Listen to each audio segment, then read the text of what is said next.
Good afternoon. It's an honor and a pleasure to introduce our speaker for this evening, our keynote speaker, Shri B.V.R. Subrahmanyam, CEO, NITI Aayog, Government of India.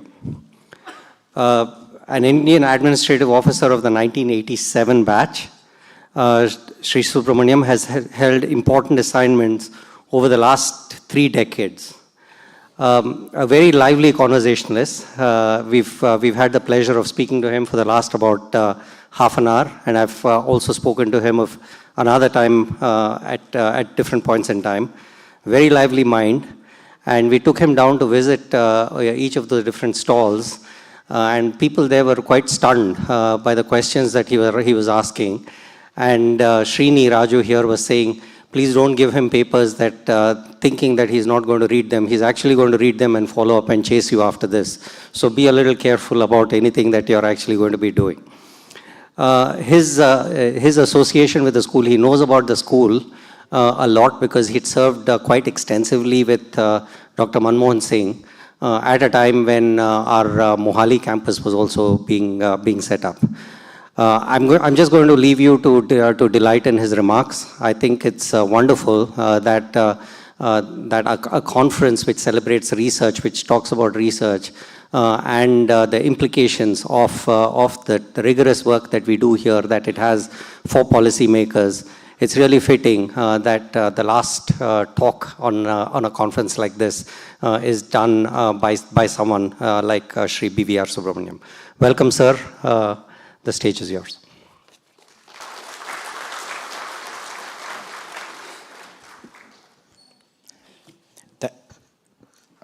Thank you, Professor Madan.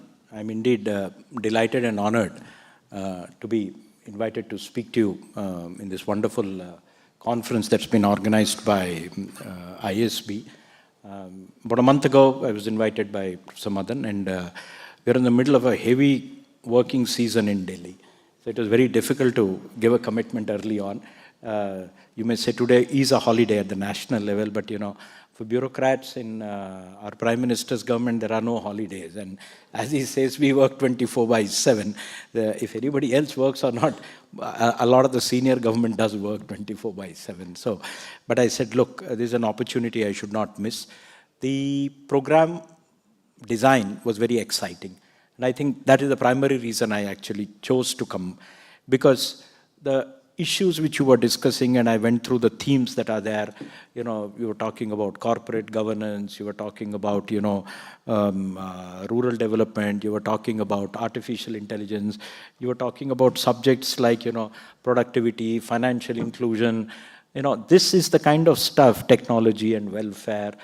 This is the kind of stuff which we in government love, because we have a very rich academic culture in India. We have one of the most outstanding university and higher education systems, which is producing leaders in India and across the world, in business, in governance, in industry. But what government looks forward to is, okay, can some part of the research that is happening improve the way governments function, the way policy is designed, the way programs are designed. So when I ran into this thing, I thought normally we get invited for, convocations and, you know, passing out parades, where the speeches tend to be very similar, tend to be motivational, you know. In the US, you go, you have high school is called graduation there. And, you know, the graduation speeches are all about, you know, boosting their morale and not telling them how bad or difficult the world outside is, you know. It's basically telling you're going to have a wonderful time. But so this was a different one. It was about a workshop focusing on precisely the kind of stuff which is of great interest to government. And when I saw the details of the sessions that you had something on the ANRF early morning, you had the Minister for Education speaking to you, then you had things like, you know, the impact of rural roads on rural poverty and prosperity. You had impact of AI, is it a hype or how it can be used or harnessed. You had something on Jan Dhan. You didn't call it Jan Dhan, you called it financial inclusion, but you know, the goods and the bads of that. And you also had something on incentives that work. Of course, I'm going to talk a bit on that. You talked about incentives in the private sector, presumably, but I guess it has far more relevance in government, because one incentive government cannot give is actually monetary incentives.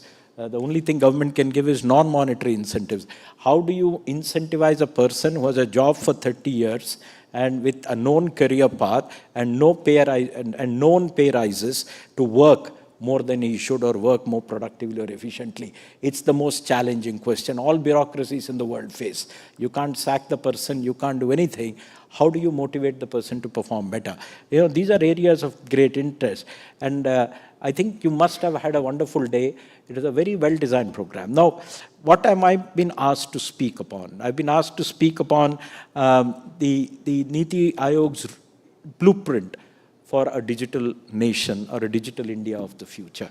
So I will come to that in the end, not at the beginning. But let me talk first on what is the blueprint we have for the nation. For the last more than 2 years now, the government has been working on a vision of India, a vision for India in 2047. For those who are not from India, it's not familiar, but for Indians, the year 47 carries a lot of sentiment. That was the year we became independent. So 2047 would be our 100th year of independence. So for us, okay, do we have a milestone today, which is 75 years? That was 22. And what do we want to be when we are 100 years old? So I think that was something, and that was a statement made by the Prime Minister saying that we should be working to become a developed nation by 2047. And the entire system, be it within the government, outside the government, has been trying to work towards actually creating a vision. India, think of India in 1947.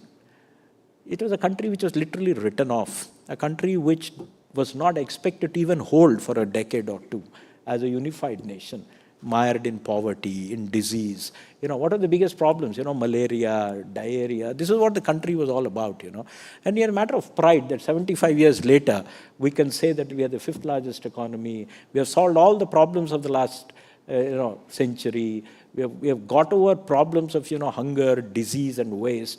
India is no longer known as a country of famines. We had somebody won a Nobel Prize from India because of research on famines. Hopefully, we will not produce such Nobel Prizes in future because it's no longer an issue anymore in the country. So I think the country has transformed itself phenomenally in the last 75 years. And the last 10 years have actually been even more rapid transformation. 91 may have been a turning point in liberalization, in terms of liberalizing the external sector and removing industrial controls within the country. But the last 10 years have been a change in terms of improving government capacity beyond imagination. Government capacities have been enhanced in a way which was not conceivable 20 years ago. Government has been delivering products, services, and development at speed, at scale, in a very, very innovative manner. Take Jan Dhan, for example. You discussed financial inclusion in the morning. People thought that this kind of work would take 30 to 40 years to achieve, having everybody have a bank account. Technically it was done in something like 5 months, from Independence Day to Republic Day. It was bingo, done. And that was what? It was announced on one day and completed on the other day. Today we know that more than 500 million, 50 crore accounts have been opened for people who didn't have bank accounts. These are phenomenal numbers, and that has laid the foundation for multiple benefits. So I'll come to the benefits later when we talk of individual things. In fact, India has become the biggest laboratory in the digital world, a laboratory where you can experiment at a scale which is impossible or inconceivable anywhere else, probably except the United States. Maybe we have even leapfrogged them for a variety of reasons, because we have created this huge architecture called digital public infrastructure. What have we done? We have blown up monopolies and gone the public route rather than the private route. So what have we got? We've got an identity, which is Aadhaar, which everybody has a digital identity. The first country to think of it was actually, I don't know, some people who do research in this would know, Estonia. Estonia actually was the first country with a population of 2 million which went for digital identity. But India did it at scale for 140 crore people, and everybody has a digital identity. Everybody has a bank account. 220 crore Indians have mobile phones. With that kind of combination, what one of our earlier economists called the jam trinity, India has become a place which is digitally connected, financially connected, with an identity which is actually available online without a password. And that has led to innovations one after the other. You got the UPI as an innovation. This is 50%, 45 to 48% of all global financial transactions happen in India. And the penetration, 10 billion transactions a month, happening rapidly. It may be lower in terms of value, but very high in terms of volume. In fact, I know there are statements in the United States Because if they had invented the UPI earlier, you wouldn't have had the credit card companies today. And the credit card companies have a gridlock on the financial system. There are two monopolies, a duopoly there. And they're actually ensuring that the UPI system doesn't spread. Because their business model is on being an intermediary in all financial transactions. Where the UPI doesn't need that intermediary, it's instantaneous. So that's the kind of, and thanks to this huge base which we have created in the last 10 years, India has probably become a huge hub for fintech innovation. I know, I mean, you got now the RBI giving you what is called the account aggregator framework. Maybe I think one of the groups which discussed today was looking at that when you talked, there was one group on financial inclusion. The account aggregator, now that everybody is transacting all, I mean, vegetable vendors, chaps who sell peanuts on the road, and the tickets are actually, if you look in dollar terms, 10 cents and 5 cents. They're all being paid online. So everybody has a digital footprint and a digital trace. So with this kind of a financial history which is available online, you don't need to borrow money using any collateral. Your collateral is your cash flows. So if I have a cash flow track record for 6 months, showing that I have a daily turnover X rupees or 100 or 5,000 rupees, the banks or micro lenders can use that actually to give you loans without collateral. Just think what is the possibility that allows. And that's what an account aggregator framework does. It's not happening all over India, but in parts of Bangalore, parts of Hyderabad, some parts of India, where you've got actually fintechs coming up, utilizing this data to give a lot of micro lending. So I think these are things which are inconceivable in the rest of the world. The other is a lot of this innovation that's happening in India, thanks to this infrastructure that's come up, is far more relevant to the rest of the world than a lot of stuff which is happening in developed economies. If tomorrow you want to penetrate Africa, would they prefer a credit card or a UPI? When you're starting from ground zero, a UPI is a superior system to a credit card system. So I think these are the kind of stuff. So all these have happened in the last 10 years, you know. Every house is connected with electricity supply. There is a road to every village. By end of next year, we will have drinking water supply in every village. We have housing which is being built at a rapid pace. You don't find houseless people in India anymore. So this is a major transformation. Everybody is covered by some form of food security and some form of wage security also. So you have a social safety net and a connectivity which is actually pretty good, so which is keeping people out of poverty, abject poverty and hunger. In the last 10 years, 25 crore people have escaped acute poverty. When I'm saying, I'm not using the word poverty, I'm talking of acute poverty. So there is no misery in that sense. That is a major achievement. I mean, India is contributing to lifting the largest number of people in history out of poverty. And it has all been done because of the base that has been created. And it's not just the digital side which is there. If you can see, a lot of other things have been happening. The investment in roads, highways, the railways. I mean, you couldn't have thought of Vande Bharats 10 years ago, right? And I think people are demanding, I want Vande Bharat connections, etc. And the surprising part of Vande Bharat, they are profitable. They're actually the most profitable trains on Indian railways. And suddenly you realize that, you know, if you travel for 3 hours, you find that a better option than actually going by flight. It's far better. Actually, you don't get tickets on Vande Bharat. They tend to get big. So the point is, the infrastructure, you've seen the roads being transformed, the highways being transformed, a bullet train coming very soon. And now 6 more bullet trains are being planned in the country. You got the expressways being planned. You got a Mumbai-Delhi expressway under construction and a couple of 8-9 expressways being planned. There is a roadmap for a 5,000-kilometer expressway grid in the country. So I think this country is transforming. And I think the question then arises, should we be thinking of a future of 2047 now? Why? It's very interesting. A lot of the things that led to the formation of India as an independent nation in 1947 were actually formulated in the 1920s. You know, the non-cooperation movement, all that actually happened in the 20s. It takes that much time for ideas, thoughts, processes, institutional change to fructify and happen. So what happened in 20s led to an independence in 47. So what we actually plant now is going to that. Take, for example, what do we need to invest in big time? We are a country which is actually very lucky.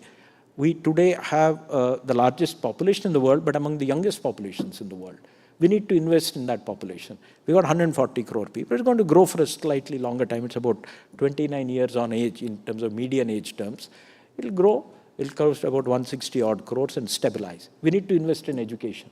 The problem with education is a kid is born today, they'll go to school after 5 years or so. You have to invest on that kid for 15 years. So what is the time span? 20 years.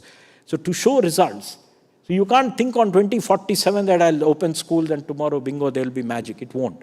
You need to start early on. So you need to do a lot of things now, and therefore, you need to plan now for 2047.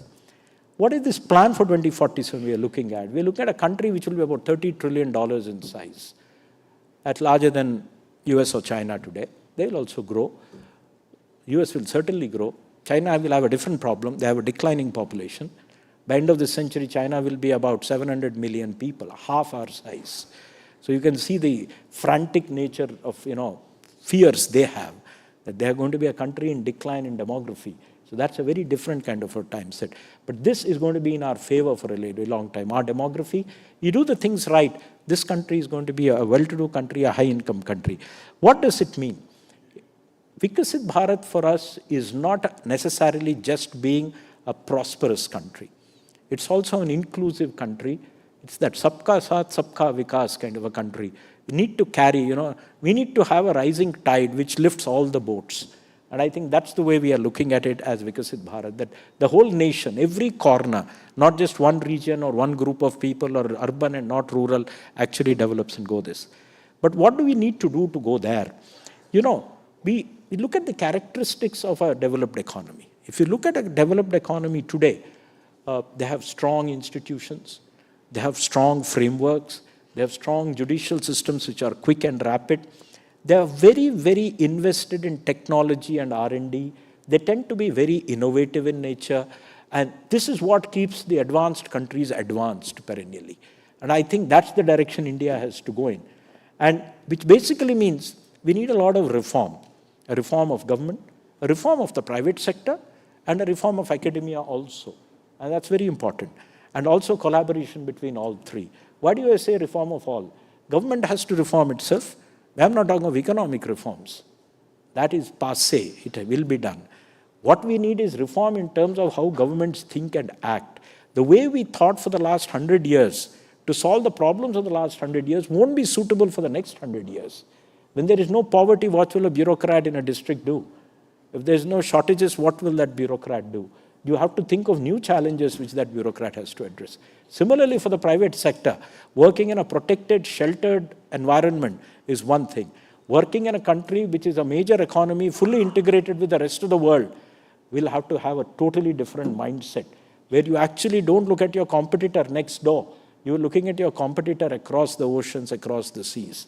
That's the kind of modification changes that have to happen. And what are the changes that are required in academia? The changes that are required in academia is, our academia has largely been focused on producing educated, literate, skilled population. And I think they have done a fabulous job, beginning with your IITs and ISBs and IIMs at the top, going down all the way. I think our college system, to that extent, no complaints, they have done that very effectively. But that's not enough. Is that the hallmark of an educational system or academia? I think we need to change. And what's the change? Academia moving into R&D, into research, into innovation, into being thought leaders. If you're the 5th largest economy, we will be 4th largest next year by this time. So when you have your Insight Forum 3.0, India will be the 4th largest economy. And 2 years down the road, in 27, IMS forecast we will be the 3rd largest economy. But do you have the attributes? Do you have an academic ecosystem? Do you have an R&D ecosystem which is comparable? Now I'm talking here to the Harvards and Stanfords and Berkeleys and the Imperial Colleges or Cambridges or Sorbonnes. Do we have that? Not yet. We have the seeds of it, but they have not grown up fully. There have been some historical reasons for this. Our research system is totally in institutions, and they have come up separately. And academia was focused on actually churning out graduates. I think that's not the way the rest of the world has grown. So if you look at the best laboratories and research that happen, you got Lawrence Livermore Labs, you got this, you got stuff in Berkeley, Stanford, MIT, which do research. In India, they will all be happening in CSIR labs, Department of Atomic Energy, Department of DRDO. So I think there has to be a change. The latest stuff there is researched in the universities. In India, we're doing it the other way around. So I think there has to be a merger. Similarly with private sector. They need to do a lot of R&D. And the last one, who is the third person in this game, in this trifecta, which is government. I think academia also has to do a lot of work and research to feed into government. But there's a reverse side to it, as they say in Hindi, do haath se tali bajti hai. So to get that tali, you need actually government to be receptive to what academia is doing. So the government has to generate demand, which then the academia should fulfill. And I think that's the kind of, like for example, if there was a theme today about the impact of rural roads on prosperity, I would be very, very interested. One of the first states in India to have 100% good road connectivity was actually Punjab. And for a long time, it was a gut feel that a lot of Punjab's prosperity and green revolution was driven by rural road connectivity. It led to a lot of programs, like ending up with the Pradhan Mantri Gram Sadak Yojana. But the question is, do we have it borne by data, or are we going to be driven by gut feel that it is good? I think what we need is more of data on this kind of stuff. The other thing, financial inclusion, what has it meant in terms of behavior change? I know one behavior change because, again, it has come through case studies. When you open bank accounts in women's names and all government cash transfer goes to those accounts, there is a change in the power dynamics in the family. The woman's stature in the house goes up because she now controls money which is coming in. And that change can lead to a lot of behavioral change.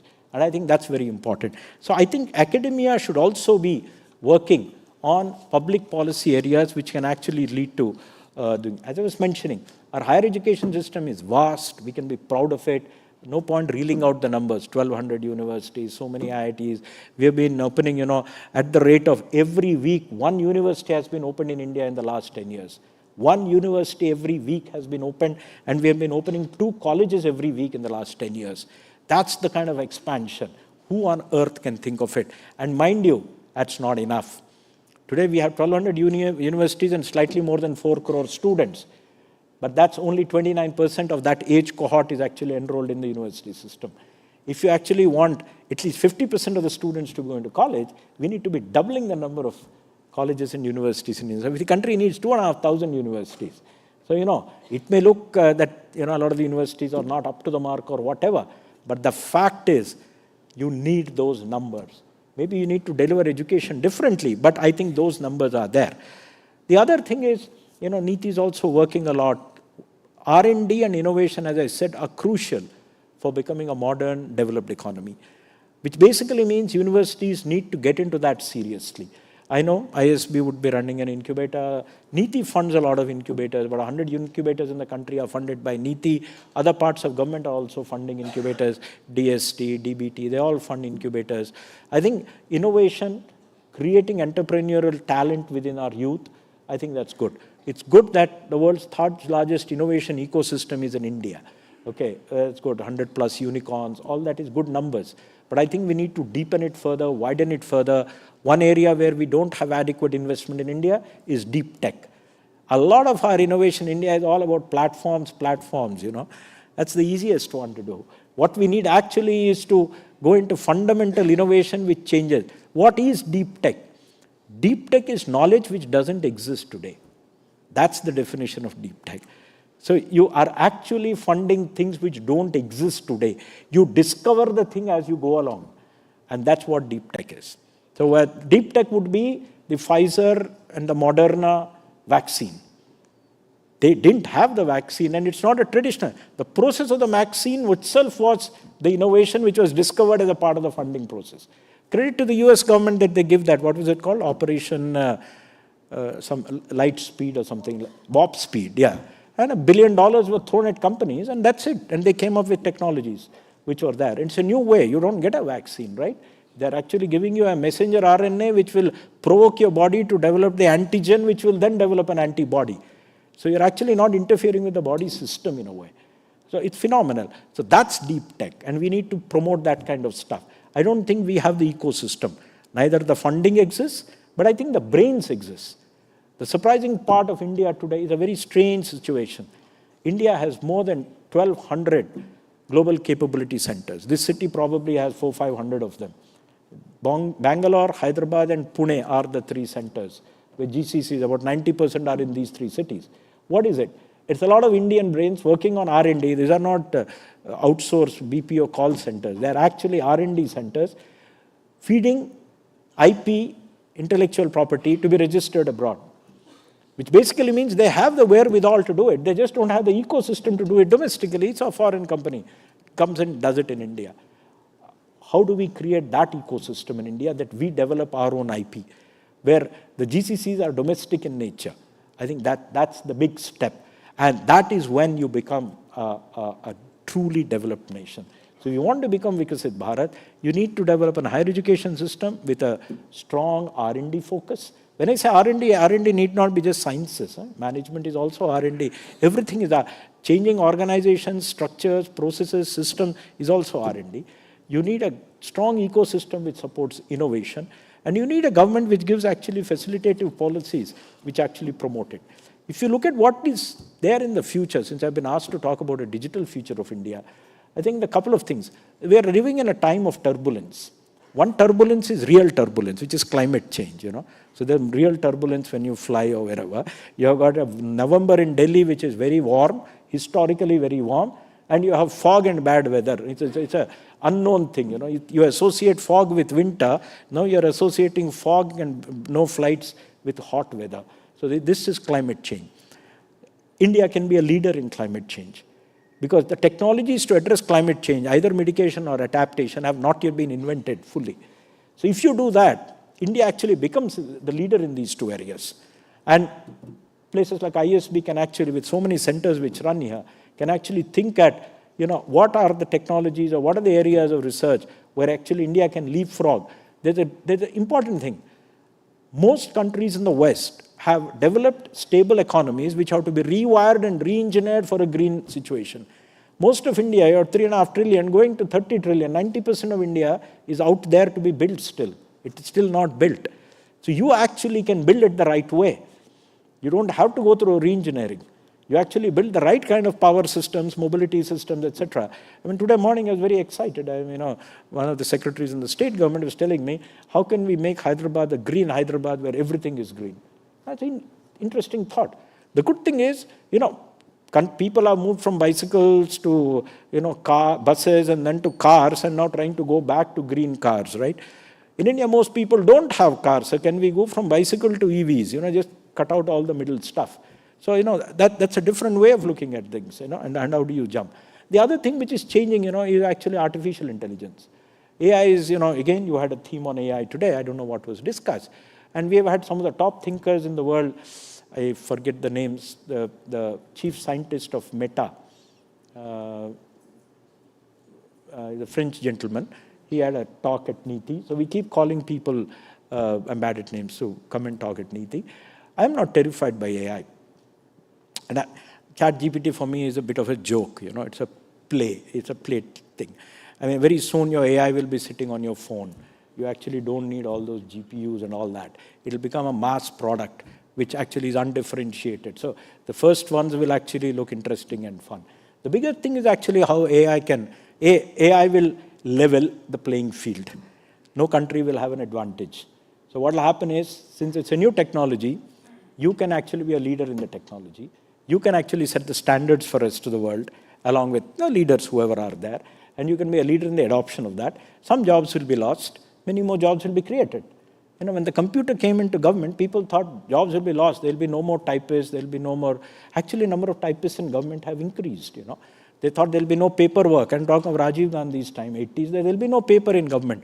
I think consumption of paper has increased after computers have come. Print button, just press, and then you want to print one page, you press by mistake, it will print out all the 100. So that's what computers, all of us have faced this. So I don't think technologies are going to be that terrible, It's a question of being optimistic about it, develop nice guardrails around it, see how it is used, see that it is used ethically. There will be an explosion on cybercrime, but that crime is also a part of humanity, right?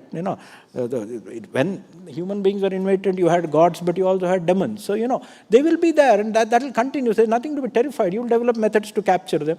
They'll develop methods to keep running ahead of you. So nothing to worry about that. So AI is going to be a great leveler. A great leveler. So countries which had an advantage on you on many, many technologies will actually find you also now an equal partner. You're on the same footing. But the question is, you're investing in that. Similarly, you've got quantum technologies, other stuff coming. The good thing is government is more than aware of all that. So I'll come to what NITI is doing in the end, but government has an AI mission, it's got a semiconductor mission, it has got a quantum mission. All of them are actually handling all these technologies, trying to see, and there's a climate change mission that's actually headed by the Prime Minister. So pushing things to the end, trying to see that India continues to be a leader, continues to be a thought leader. I mentioned already about the digital transformation that India has had and the kind of base that has been created. But that's not the end of the story. It is a public stack. The word public commonly used is, DPI, Digital Public Infrastructure. There are multiple acronyms. Somebody calls them Node, N-O-D, somebody will call some other name.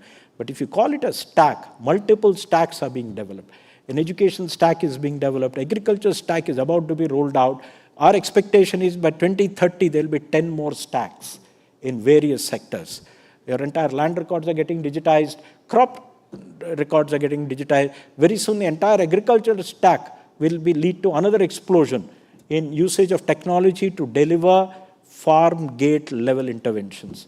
I mean, think of a farmer who is there, who is told what his soil is, what is the likely weather that is going to be there next week, what is the crop you should be growing, and what is the fertilizer and the pesticide you should be inserting when. I mean, this is going to be amazing kind of changes that are there. And what I'm talking is not out of my hat. These experiments are happening in different parts of the country. A lot of startups are doing it. I mean, I've seen it. One entire district in Karnataka has integrated weather patterns with farmer advice and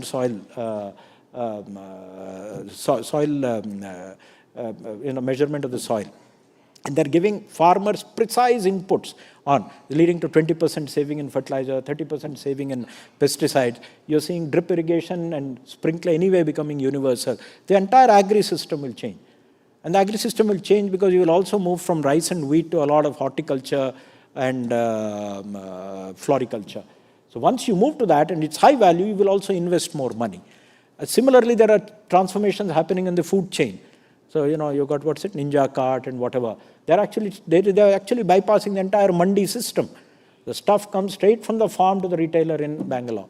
I'm sure there's stuff in Hyderabad and other cities also. So I think these stacks are going to come up, and a lot of them have been identified. 10 will come up. Another 20 have also been identified, which will take another 10 years to come. So that is the kind of digital transformation that's going to happen in India. So this is going to be a very powerful nation, powerful in terms of its innovative capabilities. I mean, think of a country with 120 or 140 billion people, all with a mobile phone, all with a unique identity, all with a bank account, all are going to be digitally savvy. I mean, you see ONDC is another stack. It is transforming. It's the reverse, you've taken the Amazon model or a Flipkart model and built it outside from inside. So what you have is just a common exchange which transacts. You're separated. See, there are 4 transactions that happen there. You have a buyer, you have a seller, you have a payment system, and you have logistics, delivery. You can all separate these each into individual activities. You convert them into retail. You have a variety to choose from. So ONDC is picking up, but it may look very slow to you now. But the thing is, these things follow an S-curve. So it looks very slow in the beginning, and suddenly one day you will say it, Who thought this Zepto and Dunzo will be almost everybody's choice even 5 years ago? I can't think of anybody who does it. I mean, people are making idli in one house and sending it to their relative across the city, 50 rupees to that scooter chap who actually delivers stuff. So I think this kind of a thing is going to happen, but that's largely because we are digitally connected. Just 2 other points. I think we will be investing a lot on science and technology. I think you heard in the morning of the Anusandhan National Research Foundation, as 1 lakh crores of investment in R&D. A lot of them is at early stage R&D, from TRL 1 to 5, technology readiness level, which basically means blue sky research to proof of concept. There's another fund on which we have meetings next week, it's announced in the last budget, another 1 lakh crores for private sector R&D, which is going to actually be from around TRL 4 to 8, 9. That is proof of concept to prototype to actually product out. One of the things that India is missing, and this city would be more than aware than anybody else, is we do a lot of science, but we don't make products. So we get all the Nobel Prize winners, C.V. Raman, Hargobind, Khurana, whatever. But who's the guy who's getting you your mobile phone? We don't invent a lot of the products which we have. So I think the second one is actually to spur long-term product-based research. So that's massive investments that are going to be there. In addition, we have other investments in healthcare, life sciences, biotechnology. We are investing a lot in space. Space is going to be a major sector. I think we are the first country to have a 3D printed space launch vehicle, IIT Madras. IIT Madras is a good example. I mean, the research park that has come up there is amazing. It's not only amazing for the institute, it's amazing because you see the reaction from industry. You go to any industry, I've had long consultation. NITI is working on a project to get India into global value chains. So we do a lot of industry concepts. You talk to Chennai, almost everybody is saying, yeah, we're doing this with IIT Madras, we're doing this with IIT Madras. You talk with anybody in Delhi, you don't hear that conversation. In Noida, the manufacturing area. That's the speed with which industry has reacted to the possibility that exists. And they're investing a lot in these parks. I think India needs 100 such parks. We need new edu-cities, we need new medi-cities, we need new research parks. The good thing is a lot of states, including this state, are planning such parks. That will lead to an eruption of research, innovation, and entrepreneurship, and new companies, new products. I mean, just think of it. You take the top 100 companies in India which existed not long ago, even in 1945 or even 1950. They don't exist. Even 1970, 50 years ago. And you look at the top 100 companies, 90% of them are not the same. That's the rapidity. I mean, the top companies still exist, Tata and Birla. The third was Mafatlal. Where is the Mafatlal now? Fourth was Singhania, JK. Where are they now? I can go down the list. The Bangurs were big, the Sahu Jains were big. Where are they now? So all the people. So there is actually a churn happening in India, which we are not realizing. And I think there will be more churn as you go along. As we actually invest in science and technology innovation, there will be a change. Last words, two things. What NITI is doing in the area of we are at the heart of policy making in India, play a major role. We pick up frontier areas, we pick up beyond the horizon stuff and push the envelope so that the country grows in that direction. We are not in the day-to-day rush of budgets, sanctions, schemes. So we have the freedom to sit back and think slightly longer over a 1 year or a 2 year horizon. And so we are pushing a lot of things. So we are preparing visions for the country. We are preparing economic plans for cities. We are trying to transform Indian agriculture into new areas, away from the rice, wheat, cereal thing, into new areas like horticulture, floriculture, aquaculture, etc. So that's one area we work in. So a lot of stuff that is happening. The second area which NITI is working in is, okay, how do we capture the technological trends to benefit the country? They will just set up a frontier tech hub, which will have one of the finest minds in India. Almost everybody in the entire technology space is associated with it. NITI is not a technology company or a technology-based organization, so we don't have technical people. My IT person is tech support, who will repair my computer, no more than that. So we don't have. But the idea is we incubate, bring people together, and the 4-5 areas with the Frontier Tech Hub will work on. There's so much talk about AI. Tell me who in India is actually tracking AI developments globally. Firms may be doing it internally. But so we'll be setting up a trend spotting part, which will be there, which will be actually looking at what is happening in AI or frontier tech across the world. We'll having one part which is about AI for individuals, human-centered AI. There is AI for education, AI for healthcare, AI for jobs, etc. The third part would be AI for industry, which would be AI for services, AI for manufacturing. Fourth would be AI for government, which is transforming the way governments work. I mean, I got already people working there. All the emails they send me are generated by AI. And, it's a bit of a shock, but then I realize it makes sense, I mean, why the hell should I read 200 emails in a day? So they've been telling me, sir, you install a tool, it'll save you the bother of reading hundreds of emails, So, but it improves efficiency. It improves, The people are just putting a document into one of these things and getting a 3-paragraph summary of that document. So I think there's a lot of stuff that's there. So fourth one would be AI in government. And the last but most important is global leadership. India should be a global leader in frontier technologies. Since the technologies don't exist, and everybody is starting afresh. Europe is going one way, America is going another way. I think India should be setting the benchmarks, the standards, the certification methods for technologies. And I think NITI would leave that drive.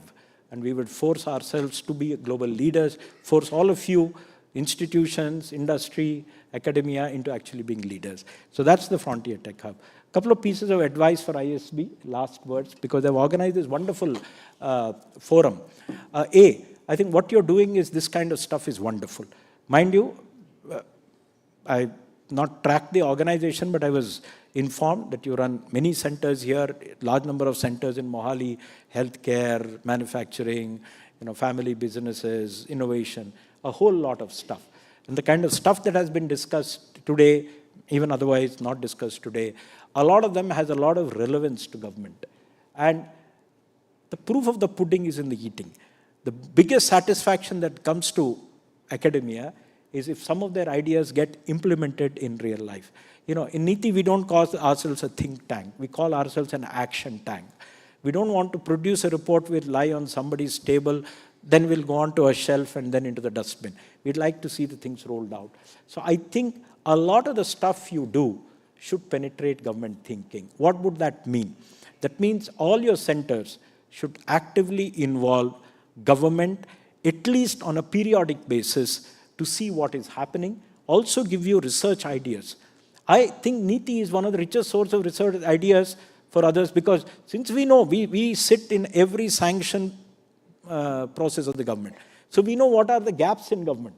So we actually feed a lot of research into institutions, saying that please, if you want to do bioethanol, will we have a food crisis? Has anybody thought of that? If you go to maize-based ethanol, will the country run out of maize? Do we have enough land for biofuels? That's a research topic. And it's coming out of real stuff, challenges I can list out. My diary has at least 400-500 research topics, which all have direct policy implications which have to be implemented. So please involve government in all your centers. And I would prefer, because you're locally located, I know your access to state governments is interesting, easy.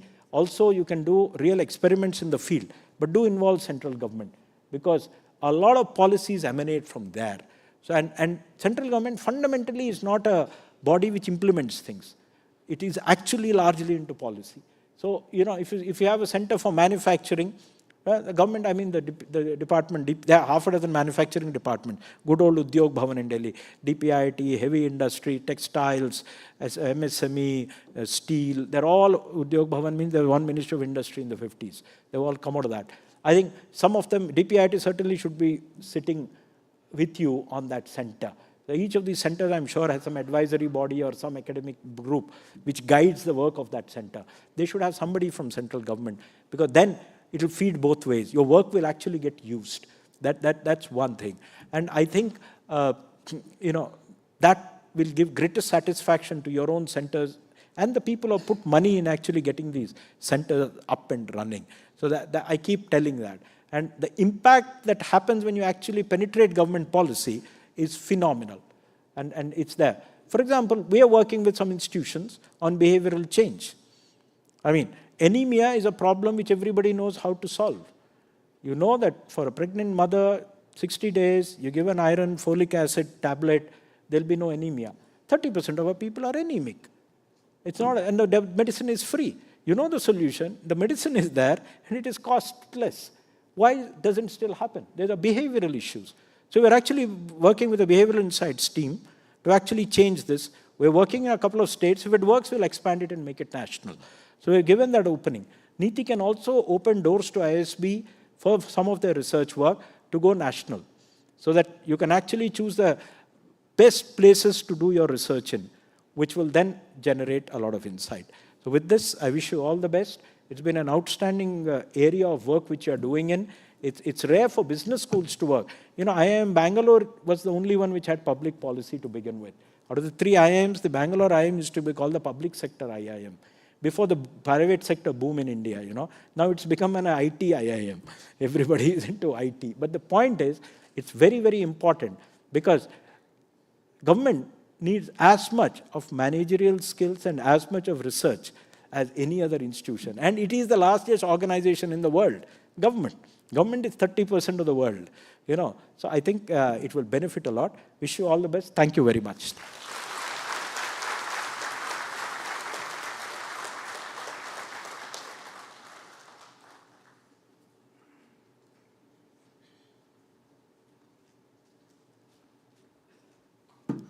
If you had heard of the phrase drinking from a fire hose and did not know it until now, I don't think you have that problem after this address. The number of ideas that were generated and the vision that was painted, it will take us some time to completely grasp. After we leave the room, I think all of us will have a spring in our step though, because there's so much optimism and so much opportunity going forward. Thank you so much for that very inspiring address. I'm going to now ask our Dean Madan Pilutla to felicitate Mr. Subrahmanyam. Thank you.